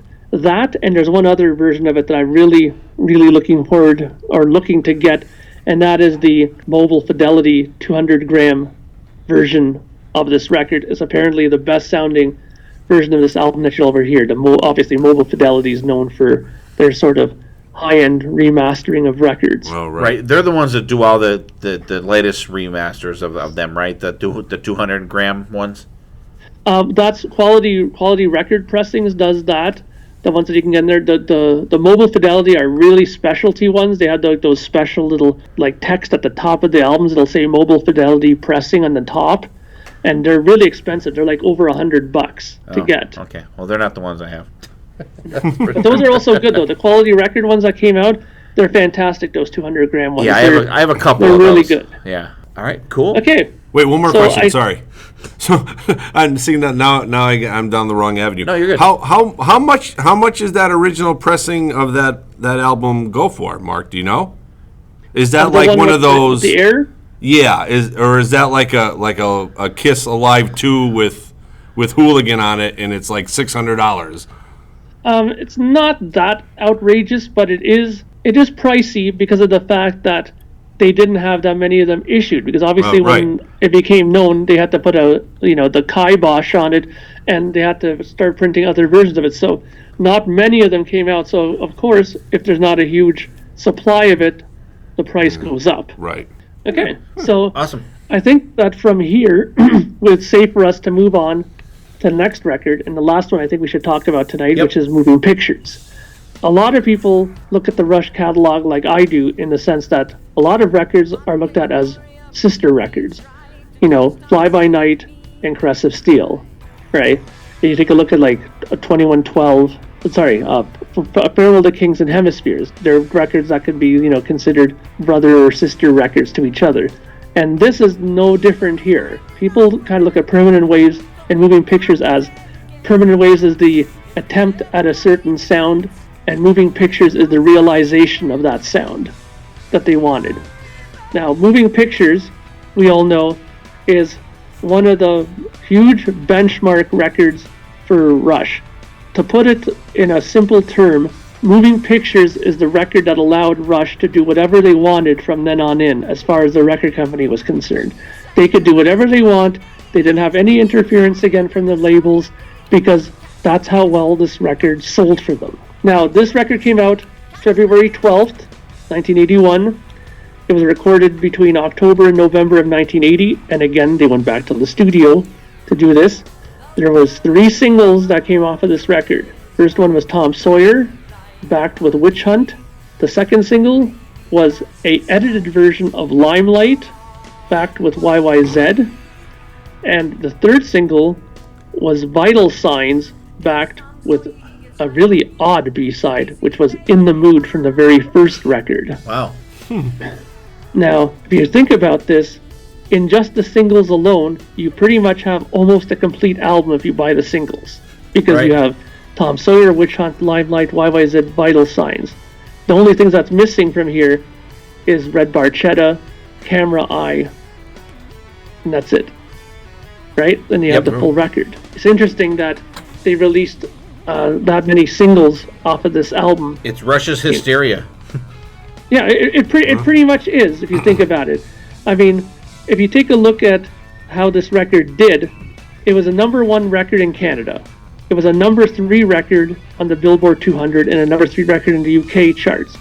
As far as certification goes, this album went 4 times platinum in the United States, and it went 4 times platinum in Canada. And interestingly enough, in the UK, this album did actually worse than Permanent Waves. It was only a silver certification, which is only 60,000 albums, as opposed to the gold, which is 100,000 albums. But overall, this album did far better as far as overall reception. They toured a long while on this album, and I think really, if you think about it, this is one of those rare Rush records that I think that people will agree and say that you can put the needle on the very first track and let the whole record play and not have to skip anything. So I'm interested on your guys' comments. Well, I'm going to say the hidden gem on this album, and hopefully you're going to agree with me on this one, Tom Sawyer. is Witch Hunt. I really love that song. I mean, there's not a song on here that I don't like. But for me, my favorite song off of this record is The Camera Eye. I really, really love that song. Yeah, I like the Witch Hunt. It's such like, it has that fear factor to it with the chimes in the beginning and the screaming crowd in there. But like you said, Mark, front to back, you can't deny this album, not being Rush's, golden star. Magnum opus. Yeah. But front to back, it's just one of those albums that you just can't skip a song. It's just an iconic album. It's their iconic album, I think. Yeah, this is absolutely probably the introduction to a lot of people to Rush, especially the song Tom Sawyer. I mean, you can't go anywhere and put on a rock radio station without hitting Tom Sawyer at least once. It's that iconic, and it's iconic for a reason. The instrumentation in it is perfect. Every Rush fan knows the drum fills towards the end of the song. Everybody does it. You could just look at at a concert and look around, and everybody's doing those drum fills. It's amazing. The introduction to air drums. Yep. And I love even with the instrumental on here, YYZ, the fact that it has such a deeper meaning because it's like the code for the airport, and the pattern at the beginning is YYZ in Morse code. Oh, Morse code. Right. So it's dan dan dan dan dan. So it's just crazy how they're thinking on such another level, and you don't even have to know that, and it's still an amazing song. And Limelight, basically Neil's plea to fans to leave him alone, I like to call it. I love he pointed out in the documentary that I can't pretend a stranger's a long way to friend is like the phrase that basically sums him up with meeting fans, and it's understandable. I mean, sure. If you don't like being in the limelight, it's not it's all cracked up to be. Honestly, it is an album that's perfect front to back. I think. I think Vital Signs is probably the weakest song, but even then, I still enjoyed it. But I know, Dad, your favorite Rush song is on this album, correct? It is. I love this album, and I personally call Tom Sawyer the air drum capital of the world. Yeah. It's and that's what it is. But after saying that, listen to the musicmanship for the rest of the band in that song. Bass is going just crazy. I love even when you get the like the keyboards, but then Alex comes in on that on guitar. Yeah. And that is just phenomenal sounding. And listen to the bass listen to the solo, listen to the bass during the solo, and this is a perfectly crafted song. I don't know if there's anybody that's a rock fan out there that has not heard or liked this song.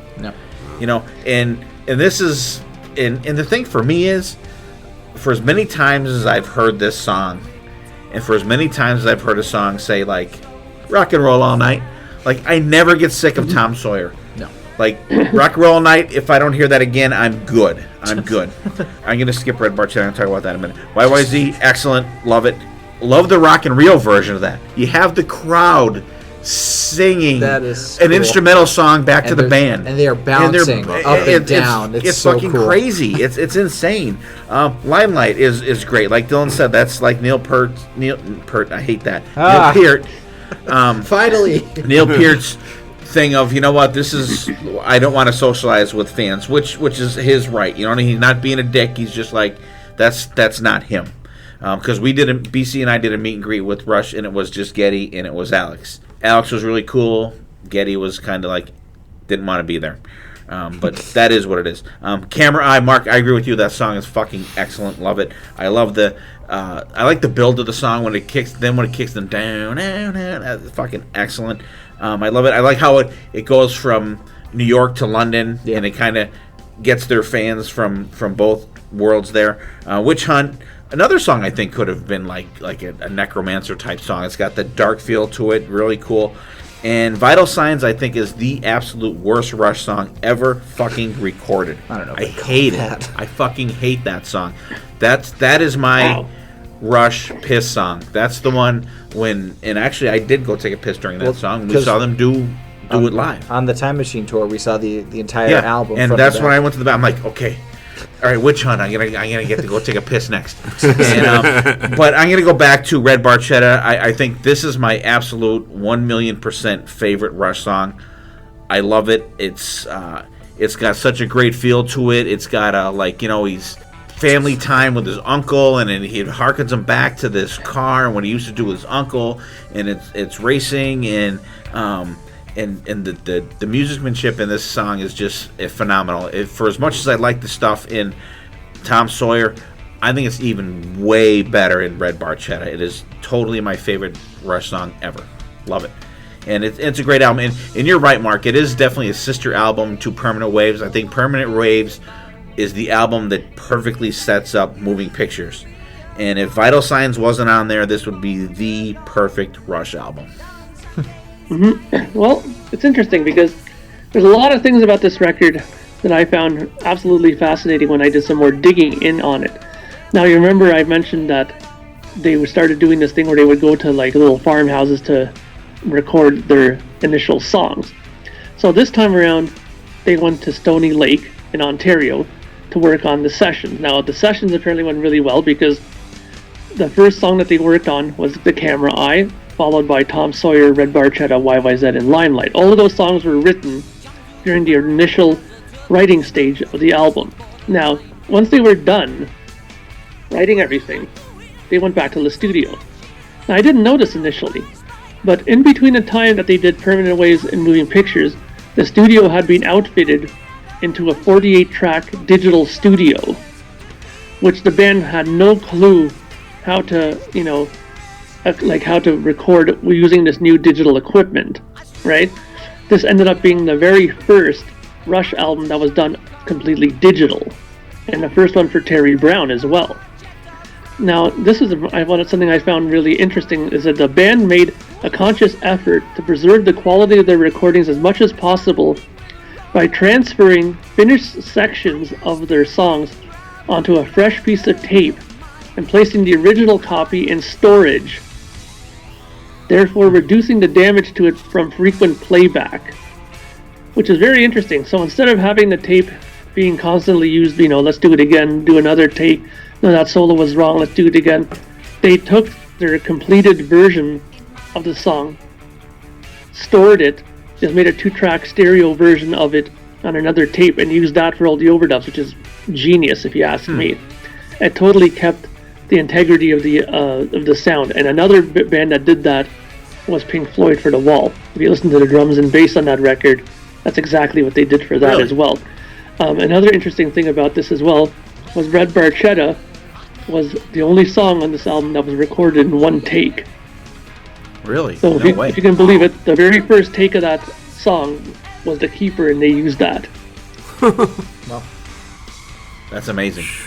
Unbelievable. So, and a lot of things were also done on this. Like they said that they had lots of ambient microphones around the studio that were used for the final mix. They used pressure microphones, pressure zone microphones, and stuff like that to capture different sounds from across the room. And this is why moving pictures has such a really nice sound to it. If you put headphones on and listen to this record, it's fantastic. And one last little tidbit that made bass players go in complete shock and horror is this is the first album that Geddy Lee abandoned the Rickenbacker bass and started using the Fender Jazz bass.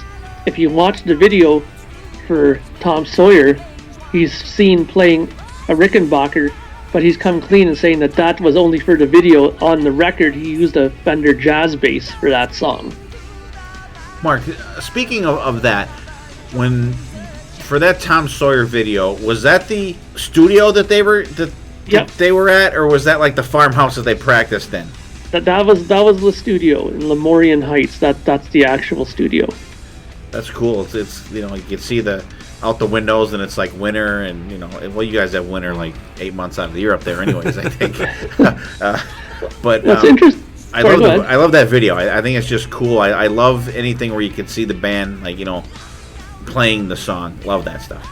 Yeah, and that's interesting because that studio is now completely deserted and derelict. It's half fallen apart. Yeah. And it's funny because a few Rush people have discovered that and tried to go over there and do a petition to save it and reconstruct it. And something happened during the time when people were doing this petition, and there was a fire there, and the rest of it got completely destroyed. So that whole hope of it being rebuilt, I think, is completely shot now. But there was a time when people were going there and making these little odd videos where people would run in there and sneak in onto the property, bring their drum sets and their little portable laptops, and record themselves drumming and bringing their amps in there and just finding a place in the studio room that's still standing, sort of, and record themselves in there so they can say that they recorded in the studio, or at least a section of it. Really? Huh. That's cool. Mark, when am I imagining things, or is there a part on one of the Rush videos where they go back there? You mean like a documentary video? Yeah. I think that I'm pretty sure that there is. Yeah, I think it's actually probably the more recent one. I think they went there. Yeah, they kind of go back there and it's kind of dilapidated and everything. I kind of remember something like that where they're there and they're like, wow, this is sucks.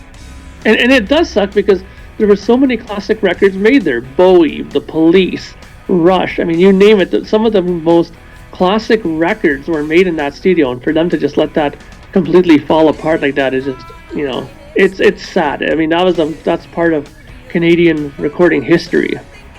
Now, how far is that from where you are in Canada? that a long way away? It's far. It's okay. Far. It's a over 8-9 hour drive. It's so weird how I could tell you how long it would take us in the United States to drive to Vegas or whatever, and when I talk to people in Canada, I always think that everything's close.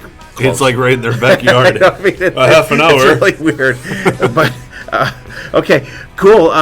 You know what? Well, that's great. Before we wrap up here, we'll go around the table real quick.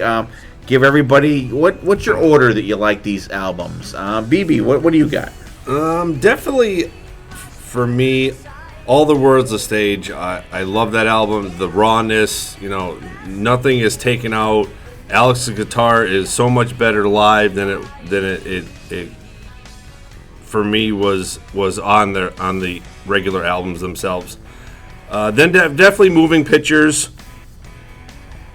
Permanent Waves, Farewell to the Kings, I say will be 4, and then Hemispheres will be 5th. Interesting. How about you, Mark? Well, for me, I have to agree. My favorite record is still All the World's a Stage. I really love that album. It has a really, close place in my heart because it's one of the first live albums that I had from Rush, and I really enjoyed it ever since I first heard it. So that's number 1. The rest of them are really difficult because I have an important memory for each of these records for me. But if I had to pick, I think I would have to say that it would be All the World's a Stage first, then Permanent Waves would be next, then Hemispheres, then Moving Pictures, and then Farewell to Kings last. All right, Dylan, how about you? Obviously, Hemispheres is number one for me. I love that album so much. I don't understand how you put it so low, BB. Number two would be probably, I would say, Moving Pictures, because that's really the Rush that cemented my, really got me going into it, because I would play YYZ on Guitar Hero all the time, and that really got me further into Rush. Then I would probably go All the World's a Stage, Farewell to Kings, and then Permanent Waves last. Okay. Before I read mine, I'm going to. BC couldn't be here tonight because he was supposed to be here tonight, but he had something going on that he couldn't, that he needed to take care of, and so I said, well, at least give me the rankings of your albums. And BC, I'm sorry, but I didn't get to pick on you at all this episode, so I asked BC for his rankings, and he gave me. He did not include All the World's a Stage, but I think I'm going to speak for everybody that that's probably, up on top for us guys. BC gave me number 1 Moving Pictures, number 2 Signals, number 3 Permanent Waves, 4 Hemispheres, and 5 Farewell to Kings. And I texted him back. Signals wasn't a choice, so I'll just say the rest of them. So sorry, BC. No Signals, but I said I will give your favorite Rush album, Power Windows, a good plug. Okay, that's been a running joke for us on the podcast. We're going to be covering Power Windows the next time we will, absolutely. So BC's is going to go Moving Pictures, Permanent Waves, Hemispheres, Farewell to Kings, and then I'm sure he would have picked All the World's a Stage over everything. You guys put Hemispheres so low on your list. I'm going to go All the World's a Stage, definitely. That's a given, number 1. And then I'm going to say Farewell to Kings, then Hemispheres, Moving Pictures, and then Moving Pictures is going to be second. So I'm going to go Farewell to Kings, Moving Pictures, Hemispheres, Permanent Waves. And I think it's great. I love delving into these albums, and I'm like BB, like some of these albums I hadn't listened to all the way through, probably Farewell to Kings probably ever. Hemispheres, I may have listened to it all the way. I've listened to them all the way, but not all the way in one sitting. I've heard them piecemeal, but this was the first time that I've really been able to just throw and I made a playlist in which made the Cygnus Book 1 and Book 2 great because they were back to back. One ended and boom, he went right into the other one, and it really kind of threw everything right together. Really loved it, and I hope you guys, if you guys are not Rush fans out there, give them a shot. Sonny Pooney, I know you are not a Rush guy, but get out there, listen to some Rush, my friend, and you guys check them out. Mark, final words first, and I just wanted, before you get any final words, I want to say thank you.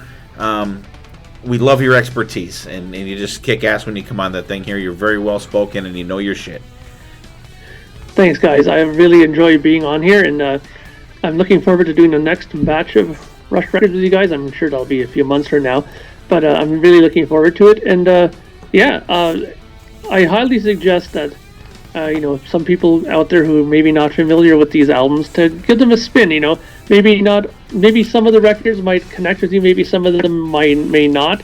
It's okay that not everything will connect with you. Maybe there's a certain era that might connect with you, maybe the first couple of records, maybe the later records. But I think that Rush is one of those kind of bands that has something for everybody. Absolutely. BB. Definitely this band, the production of these albums, the musicianship of these albums are 10 plus. You hear every note from every instrument that's played. It is just a phenomenal 5-album section of a great catalog. And I'm really, really excited to actually get deeper into these guys, because now that I have that older mentality and more appreciative of this kind of music, I'm really excited, because like I said, there's a couple albums I've never listened to front to back, and I look forward to this little segment getting deeper. First off, thank you, Mark, so much for coming on and giving us this really great breadth of information about Rush. Honestly, these episodes are really just elevated with you coming on and talking about this awesome band. And it truly is an awesome band. I love that each album is something new, and you're getting something completely different as you go. They're either adding instruments or they're trying a different type of style, or they'll shorten songs. It's something really unique each time they go back into the studio and release an album. And I think it's awesome that we get to talk and see the evolution of this band and really get to see, okay, so we could track that this started here, and they really delve into that more on a later album. So it's cool to trace their through line through history. Absolutely. Before I say my final words, Mark, give a good shout out for your other podcasts and your musical endeavors, and let it rip. All right. So, as you guys probably know by now, I do a couple of other podcasts. I do the Yes Music podcast. Every week we talk about Yes and all things Yes related. Other members that are now in the band or who are not in the band who move on to other things, we talk about them as well. I'm also on the KISS FAQ podcast, which is weekly. In fact, I think there's probably a new episode coming up in a few hours. It's actually already up. Yeah, so that should be interesting. And also, Project Gemini, my band. If you want to check my music out, just go to www.projectgemini.com. You can also find me on Bandcamp, where you can pick up some of my music there. And as I mentioned earlier on, I released a new project called Mark Anthony K and the Lower Third Collective. I have an EP that's out for pre-order right now. It's more straight-ahead rock, hard rock, metal kind of stuff. Different than the Project Gemini, so if you're looking for something a little bit different, this might tickle your fancy. And you can find that also on Bandcamp as well. All right. Thank you, Mark. First and foremost, once again, thank you for your for spending time with us, because I know you're extremely busy, and you had mentioned to us that this was the third podcast that you recorded today, and along with working on your music, and you guys seriously check out Project Gemini, check out all of Mark's stuff. He is an awesome, kick-ass musician. His music is fantastic. There's a little bit of something in there for all the kind of rock fans that are out there.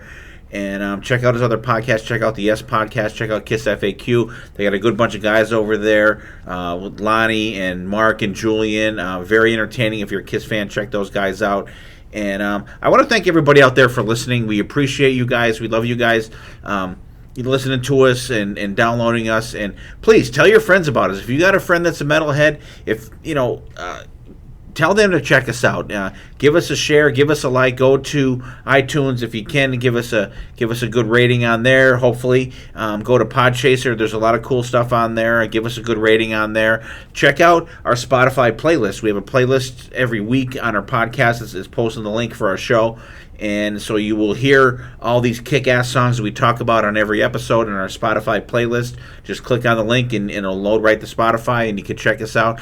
And I want to thank BB. Welcome back. We're glad you're safe back from your vacation. BC, hope whatever you got going on tonight. I hope everything works out in that realm. Dylan, as always, kick-ass job. Editing, and your insight is always great from a younger generation from what us guys are. And thank you guys out there. We love you. We will see you next time. There definitely will be a next time.